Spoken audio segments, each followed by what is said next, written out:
Mattityahu Chapter 17. 6 days later, Yeshua took Kepha, Yaakov, and his brother Yochanan and led them up a high mountain privately. As they watched, he began to change form. His face shone like the sun, and his clothing became as white as light. Then they looked and saw Moshe and Eliyahu speaking with him. Kepha said to Yeshua, "It's good that we're here, Lord. I'll put up 3 shelters if you want. One for you, one for Moshe, and one for Eliyahu." While he was still speaking, a bright cloud enveloped them, and a voice from the cloud said, "This is my son whom I love, with whom I am well pleased. Listen to him."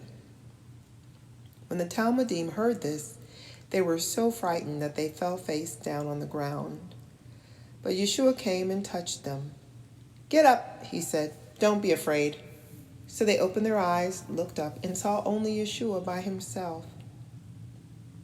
As they came down the mountain, Yeshua ordered them, "Don't tell anyone what you've seen until the Son of Man has been raised from the dead." Talmudim asked him, "Then why do the Torah teachers say that Eliyahu must come first?" He answered, "On the one hand, Eliyahu is coming and will restore all things. On the other hand, I tell you that Eliyahu has come already, and people did not recognize him, but did whatever they pleased to him.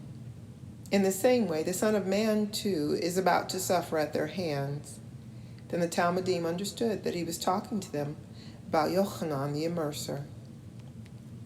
As they came up to the crowd, a man approached Yeshua, kneeled down in front of him, and said, "Sir, have mercy on my son, because he is an epileptic and has such terrible fits that he often falls into the fire or into the water.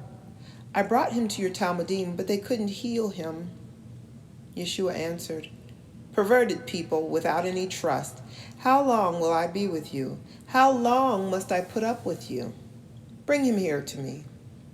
Yeshua rebuked the demon, and it came out of the boy, so that from that moment he was healed. Then the Talmudim went to him privately and said, "Why couldn't we drive it out?" He said to them, "Because you have such little trust.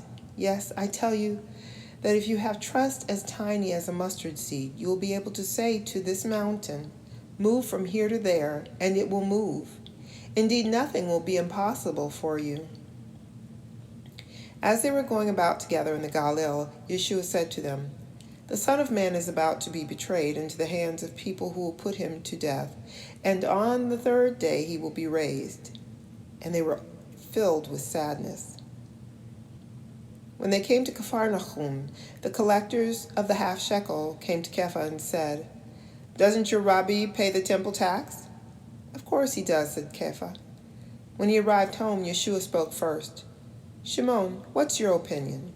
The kings of the earth, from whom do they collect duties and taxes?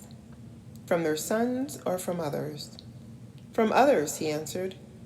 "Then," said Yeshua, "the sons are exempt. But to avoid offending them, go to the lake, throw out a line, and take the first fish you catch. Open its mouth, and you will find a shekel. Take it and give it to them for me and for you."